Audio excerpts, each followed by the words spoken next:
Hey, and welcome back to the podcast. We're here with a longtime friend, Mr. Ray Edwards, and he has been a leading expert on the art and business of copywriting for almost 40 years. He is the host of the Ray Edwards Show, which is a popular podcast and on business and marketing. He's the author of Read This or Die, Persuading Yourself to a Better Life. And Ray Edwards, his clients include people like Tony Robbins. He has an amazing podcast. He's at rayedwards.com and Ray Edwards on all social platforms. So super glad and nervous and excited to be talking to you, man. Nervous? What's there to be nervous about? Just want to do a good job. And even though you do a thing in repetitions, hundreds or thousands of times, you still want to have that positive pressure, that focus in order to bring your A game and do everything that needs to be done. So I just don't want to screw up, but I know we'll have a good time. I heard that Henry Fonda in his last years on Broadway still would throw up every night before a performance. Oh, no. Because he got so nervous. He had maybe a little bit of excess positive pressure. Then again, he's Henry Fonda. So. Well, there you go. And the day that I'm not nervous or not alive or kind of bored is the day to change things, right? The day to do something else. And so luckily the day has not arrived. And so we're here to talk with you about all the fun things that you have going on, from copywriting to your journey with Parkinson's, and especially to promote your very excellent book. That's the whole reason we're here, right? Do the whole book tour, podcast tour. So if someone doesn't know you and they want to jump in, like, what are you all about? What's your USP, unique selling proposition? Why should someone pay attention to everything you do? My unique selling proposition. I teach people how to write the words that sell. It's something I have done for quite some time now, 40 years, according to my bio. I guess if you count the fact I started when I was 14 years old, that works. I write the words that sell products, services, and ideas. I teach people how to do that now. We have a certification program for copywriters, and I hallucinate that the reason I do what I do is I like to persuade people to do things that are good for them in the long run. And if it's not good for them, they choose to do something else. So I don't have 100% closing ratio on my sales letters yet. So I must be within the bounds of those boundaries that I just described. Yeah, nothing's perfect. There's always some amount of chaos and entropy.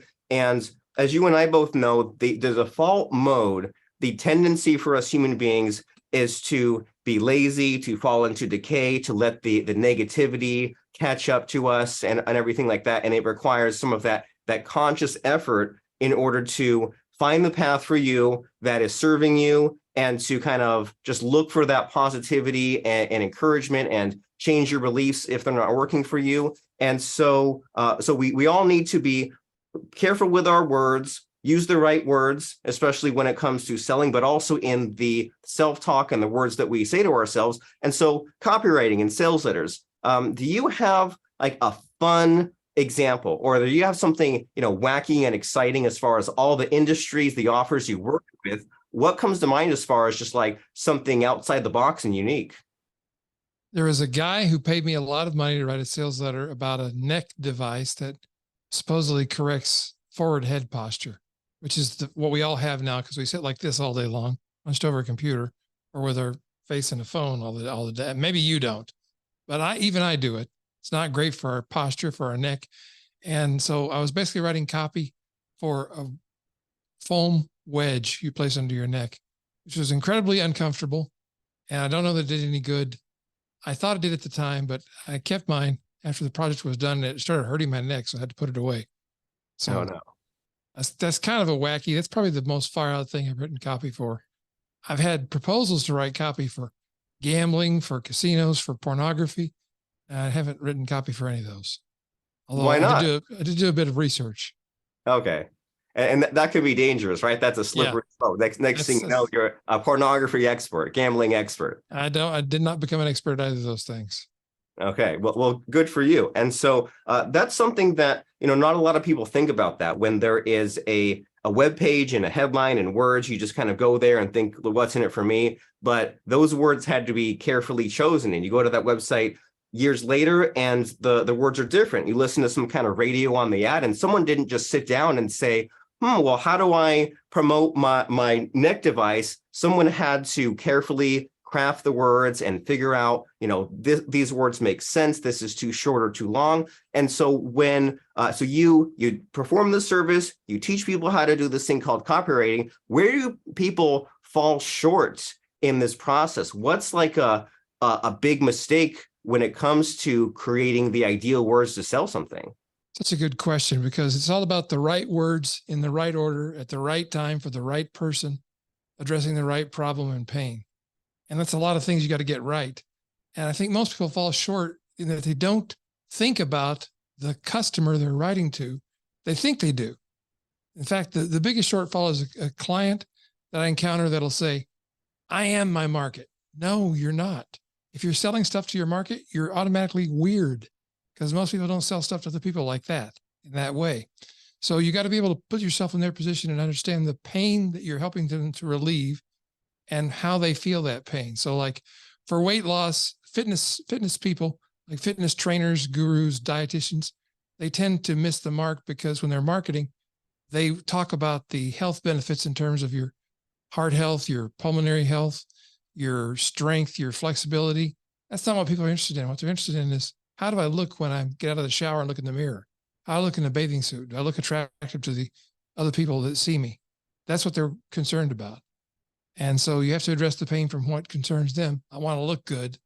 And then you can help them at the same time with the information or the training that'll get them slimmed down, get their heart back in shape, get their lungs back in full performance mode.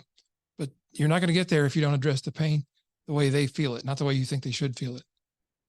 Right. That's huge, that it's easy to just say, I want to focus on the positive, and you buy my course, you buy my product, and look at all these things you'll have because I'm so great. And the reality is that people are focused on their present and their pain and the negative, and they need that thing to wake them up. I mean, you think of, when a politician says, look at all this crime, that's what gets the attention. And then you kind of grab them there and then you go from there. But that's huge, that focus on the pain, have the empathy. And then you're also saying about this need to sort of drill down and go to the deeper meaning, and go to, well, weight loss and the facts and figures and the numbers and the chemicals, that's all great. But then what's really the reason why? Well, they're losing weight that way they can impress people. And there's like this deeper need that when you do the deep thinking, you say, why is this and why is this? And you get so far down that it feels like you're reading a page out of their diary, and they're like, wow, no one's even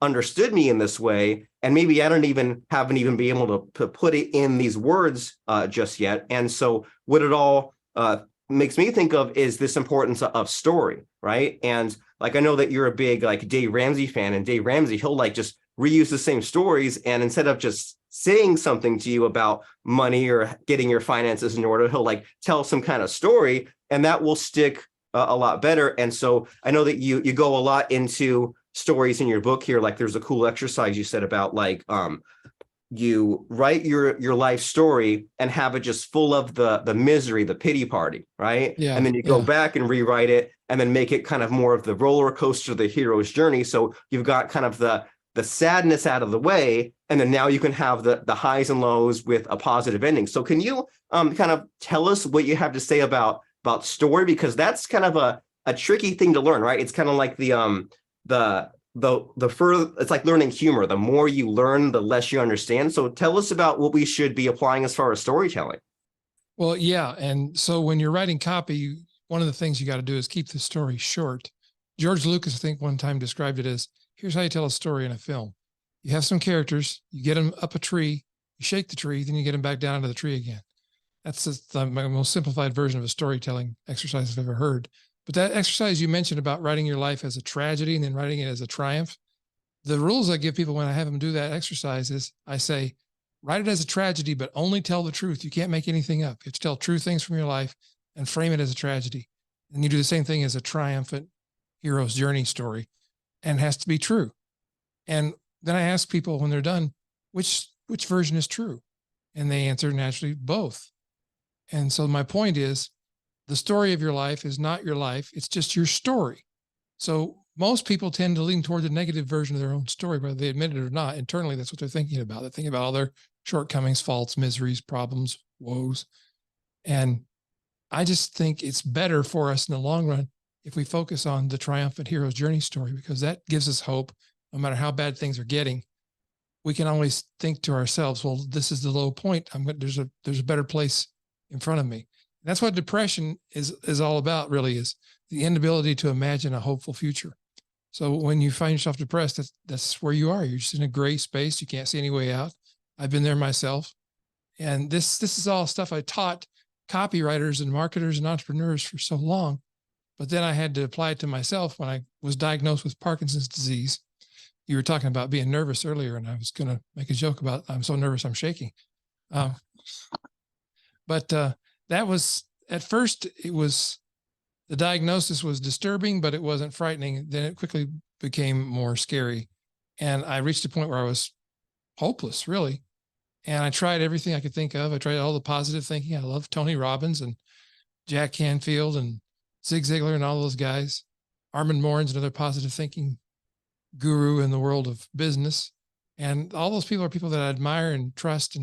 But their stuff wasn't helping me. It wasn't getting me out of the place of helplessness. Although I did have a conversation with Mr. Morin at one point, and he said to me, I recount this in the book, though I didn't name him because it didn't sound very flattering. He said to me, well, you got it. Now how are you going to use it? I remember that. Yeah. In this, I'm going to have to go and reread that knowing that it was him, but that sounds like him. And it pissed me off when he said that. But then I quickly realized, well, he's right. I got to figure out how can this be a good thing? What can I learn from it? So I had to reframe it. So the book, Read This or Die, Persuading Yourself to a Better Life, was really the result of me realizing the only way I was going to be able to help myself is I couldn't change the disease. I tried all the stuff I knew to do that. It's incurable and it's degenerative, so I couldn't change it. Although there may be hope on the horizon through genetic therapy in the future. So I'm hopeful for that. But I also realized, look, I can't change it. So what can I change? I can change my representation of it in my own mind, my representation of it. So I began asking myself different questions like, well, how can I use this? What can I learn from it? What am I willing to do to make it better? Is there anything I can do to make it better? Can I make it better for other people? Can it teach me things that'll allow me to function in the world in a better way? So learning to ask myself better questions and persuade myself that there was a reason to keep living, because I did reach a point where I was in so much pain and misery and helplessness that I was ready to take my own life. I literally had a couple bottles of pills and a bottle of whiskey sitting on the bedside beside me. I didn't say whiskey in the book. My editor suggested I change it to water. He didn't want me giving recipes to people on how to do themselves in, but I thought it's common enough knowledge. Anyway, editorial decisions, but it was whiskey and 2 bottles of pills. I didn't take any of it. I decided not to do that because it would hurt other people. It was in my pain, put an end to my pain, but cause endless misery to other people in my life. So I decided that's a reason worth living, because I'm at least pleasant enough to have around that people would be sorry if I was gone. That's a starting point. You gotta take what you can find. Yeah. I was a pretty miserable SOB at that point in time. But I shaped up and I found not only a reason to live, but a way to live, even if I have this degenerative disease. And it got lots worse. In fact, I am a little shaky right now, but I was so bad at one point last year, I couldn't walk. I couldn't dress myself. I couldn't brush my teeth. I couldn't feed myself. I was really pretty much helpless much of the time. I started having seizures as well. So I finished the book, by the way, during that period. So what happens next is a missing chapter from the book. And the missing chapter is, because I was able to turn my thinking around, even in that miserable state, I couldn't change the disease, but I could change my attitude, which is everything. Viktor Frankl said that the last freedom man has is his ability to think about the circumstances he's in and change his own thoughts. So that's what I did. And I developed hope, and believe it or not, I was able to be happy and joyous during that period of time. And because of that, I got into a place where I was willing to consider a therapy that I had ruled out before. I thought, my life's already bad enough. I don't need anybody drilling holes in my head and putting stuff in my brain. But I had deep brain stimulation surgery in December because I was ready for it. I was able to do it. I was able to overcome my fear, just go in and do it. And when they switched it on a month later, it changed my life. It's like it wound the clock back 7 or 8 years. I'm able to walk, drive, dress myself, take care of my everyday needs with no problem. I'm a little shaky sometimes. It affects my voice a little bit, but the point is, I persuaded myself to a better quality of life, even though I couldn't change my external circumstances 1 iota. And it enabled me, oddly enough, it enabled me to change it afterwards. I had to change me first. That's the point of the book. And that's why it works for anybody. I believe if you read the book, it works for anybody. You don't have to have a big problem like a disease. It could be a smaller challenge like diet, exercise, relationship with family, those kinds, whatever, the problems we all have universally, regardless of our age or our physical condition.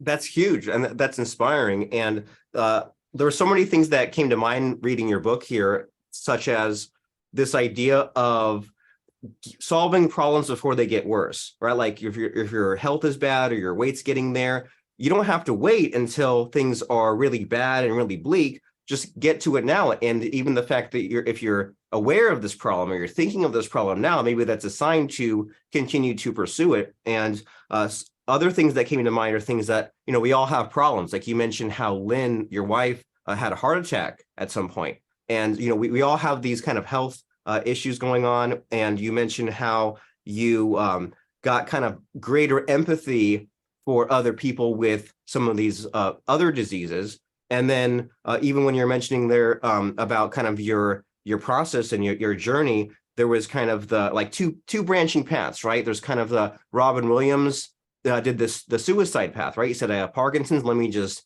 end it and, take the quick way out. And then Michael J. Fox went to the path of, let me do the hard thing. And let me say, well, this disease will get to me eventually, but today's not the day yet. And in the meantime, there's still work to be done. I can still get my message out. And, as you said a few minutes ago too, modern science is always figuring these things out. And so I've been following you over the years, even though we only talk every now and then, but like I saw the video where you had the device and you were like shaking and you pushed the button and like it really went down to nothing. And so yeah, whatever the problem that holds us back or the series of problems that are in front of us, there's kind of the work's not done yet, there is hope. And so for some reason, when I was reading your book, what kind of came to mind is this idea that there's basically two factors, right? There's the things in your control and the things not in your control. And then there's the things to change and the things to keep the same. And then in my mind, I kind of imagine like 4 boxes, right? And to kind of sort those things through and be like, well, this doesn't need changing, this does need changing. And then these other problems are more of like, well, I need to think differently about them and kind of think about my reality differently. And so that's what came to me. And so is there, what sort of surprises have come to you in this kind of, this, medical and business journey? Is there anything worth talking about as far as like what really woke you up and was unexpected? Well, first of all, when I had the treatment, I published the video because it was significant to me and my family, but I didn't expect to get 1 million views in that video. It's the most viewed video I've ever had. And I figured nobody would really want to watch it except people who knew me. I was wrong about that. So that was a surprise. Another surprise was how many people have contacted me because of that video saying, I've got Parkinson's, or my father's got it, or somebody I love's got it, or they've got MS or something like that. Does this apply? How do I find out more about this? So I've kind of become an evangelist for this procedure, because the reason I delayed it so long is because I was afraid of it. I was just scared. And, misery can sometimes push you past the point of fear. You're like, well, I'm less afraid of that than I am of this crap I'm dealing with right now. So I've been able to talk to a lot of people, and there's been 6 people so far who went ahead and had the procedure because of the video I published and the conversation that we had. It's been very surprising and gratifying. Most interesting of all has been Boston Scientific, the people who make the bionics that are now in my body. They saw the video too, and they're talking to me now about helping them market this to Parkinson's patients, because they have a pretty low take rate on the procedure. The reason so few people know about it is because it's so scary. People don't want to consider it. And they said, you're just the kind of person we're looking for. You know how to persuade people that they should consider doing it. And, it worked. The surgery's got like a 99% success rate. So it's pretty safe and it's pretty effective. Not everybody is eligible for it, and everybody has the same results that I do. Of course, that's just life. But anybody who has something like this or knows somebody who does, I can say consider it. And, I love that idea of the 4 boxes that you were spelling out. I should have talked to you before I published the book, because if I had, that would have ended up in the book. But next edition, maybe. Second edition, yes. Well, What wonderful. And so yeah, so what comes to mind there is just that there's always this worry of being in this day and age of being overly curated, right? And like you've done a really good job, I think, of working your faith into your marketing and then working your Parkinson's. And there's that worry of kind of like Armin said, well, how can you use this, right? How can you maximize the kind of Parkinson's aspect of it? And it seems to me like if someone's having this kind of inner battle of, well, am I oversharing, or am I like too curated, or am I like a scumbag for like kind of co-opting or hijacking this cause? It seems like the way to overcome that worry is to kind of try things out in little bits and get the feedback, and then think like, well, what's the objective, and what am I doing to help people? Is it just like, look at me and love me and pay attention to me? Well, that's what you don't want. But if there's like an end goal or persuasion to be done, and in this case, it is to kind of raise awareness, not just for Parkinson's, but like this specific procedure, then it seems like that's more of the noble path, the better objective, and to overcome this kind of like worry about being overly curated. I mean, what are your thoughts on that? On like the struggle of kind of oversharing versus like, I don't know, just being a good person, not a good person. Yeah, I love that you brought that up because it's something I think about constantly, and I've thought about it for many years. Obviously, I've been diagnosed almost 12 years now, and so I was always had that thought in my mind of, am I using this like a scumbag? Like, am I just playing on people's sympathies? And the answer is no. I didn't want to tell anybody about it for the longest time because I didn't want to be that guy. I wanted to be the guy who is healthy, happy, rich, be like me. I'm totally successful. And of course, that person doesn't exist, maybe only once in history as he existed. And so I've learned to be a lot more transparent than I ever thought I would be. And I try to weigh how much is transparency and when does it become pornography of a sort. I don't want to do that. I don't want to play on people's sympathies for the sake of playing on their sympathy.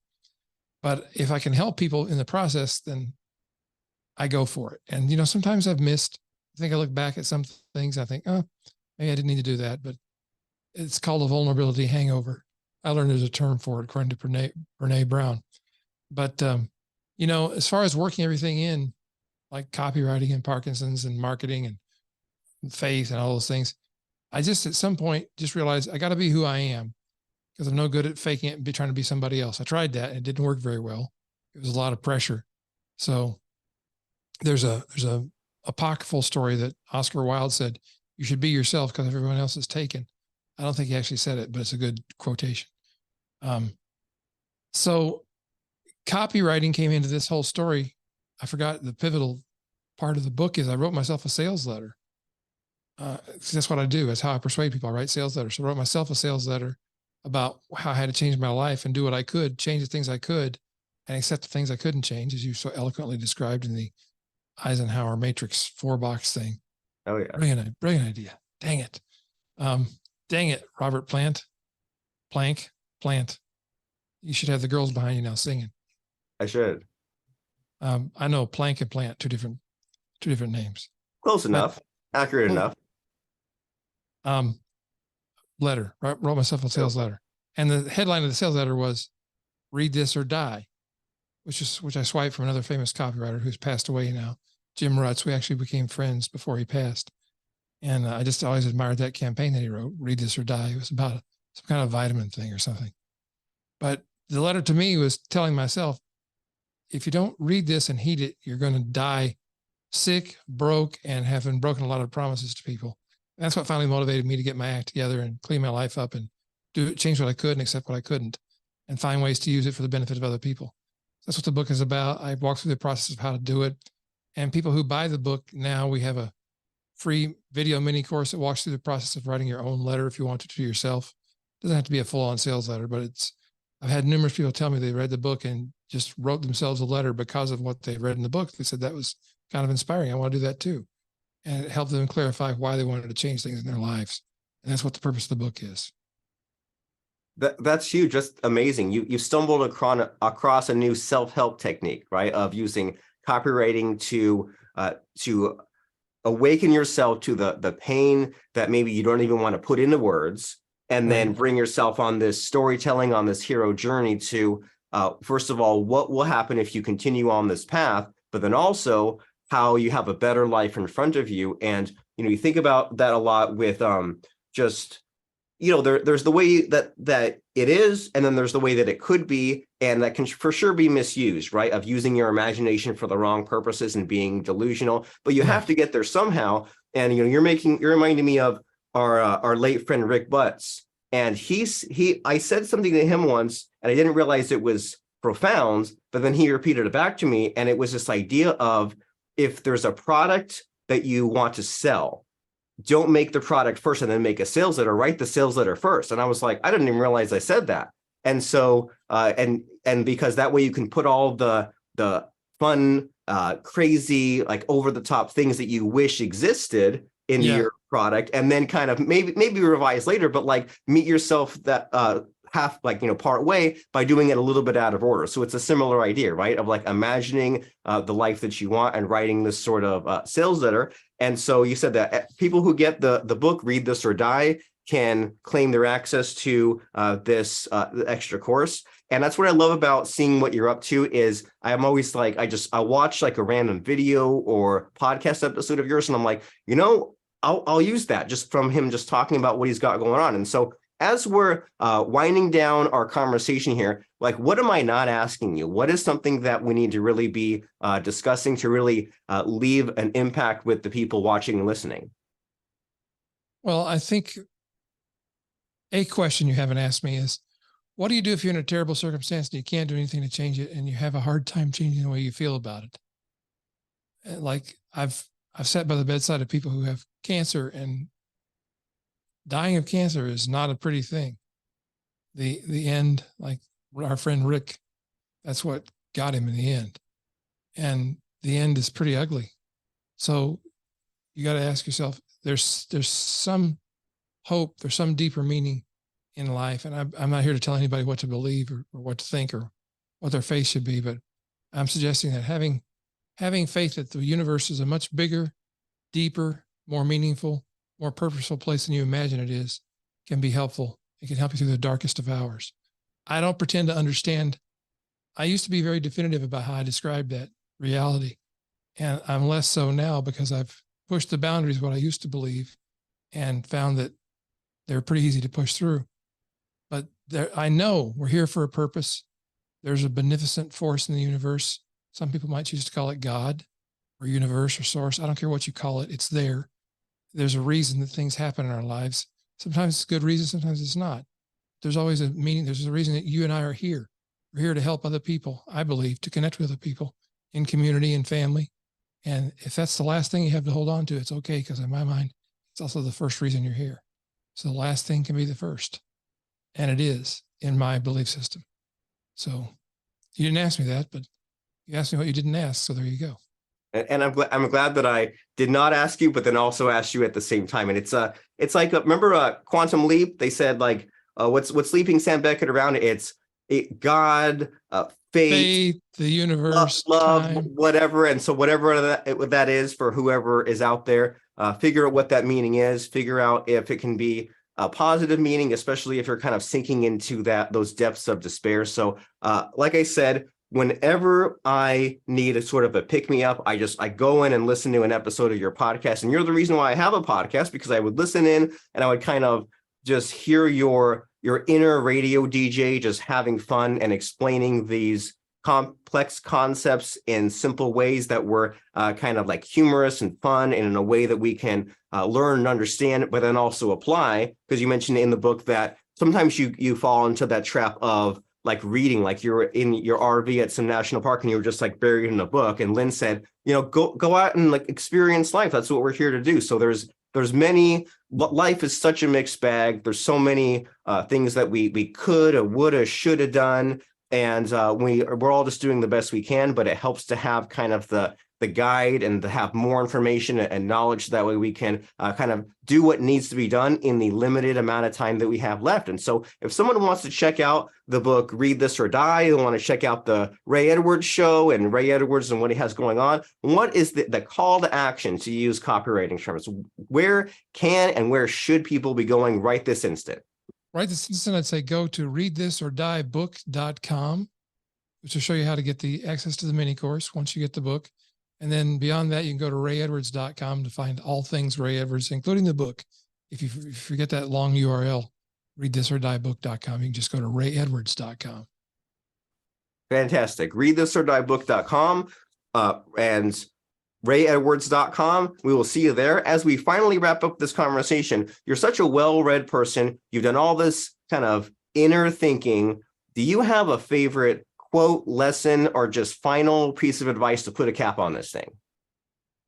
Favorite quote? Well, that's a tough one. Although it's not that tough. It's tough because there's so many choices. Yeah. There's a quote. I don't have this committed to memory, but it was one of my favorites I ran across during the writing of the book. It's the one from Pascal at the beginning of the book in the introduction. Pascal said, "People are generally better persuaded by the reasons which they have themselves discovered than by those which have come into the mind of others." And so for me, that means you got to do your own thinking. And it also means if you're going to convince somebody of something, you got to let them come, you got to lead them to the conclusion. You know, I have a framework called the Pastor Framework for writing copy. It's in this book. I use it to write the letter I wrote to myself. And I chose the word pastor, not because it makes people think of preachers, but because the original meaning was shepherd. So when you're pastoring someone, you're being a shepherd, you're leading them to the still waters, to the green grass, to safety, giving them food and water, protection from attackers. You're a shepherd. You lead them to a good decision. So when you're selling as a marketer in business, I want to lead people to a good decision. And sometimes the decision is not to buy from me. Sometimes you need to buy something else. Sometimes it is to buy from me. So as you think about that, it applies not only to sales, but it applies to relationships, to your relationship with your spouse, with your friends, people in your community. God knows we could use a little bit more of that insight as we try to lead people to different decisions about politics and race and getting along with one another. So it's just something to think about. Instead of, you're never going to change somebody's mind by arguing with them on Facebook. That's how I like to sum it up. But you might ask them a question or two that makes them start thinking about a different line of action. Right. Nuance, connection, empathy, align with where they're at and guide them or lead them or show them a better way. Don't just hit them over the head with saying your way's wrong and my way's right. You won't get anywhere that way. I love it. Exactly. All righty then. Well, rayedwards.com and readthisordieBook.com is the place to go right now. Drop literally everything you're doing, pull your car over to the side of the road, etc. We'll see you over there at rayedwards.com and or readthisordieBook.com. Thank you very much, Mr. Raymond. Thank you.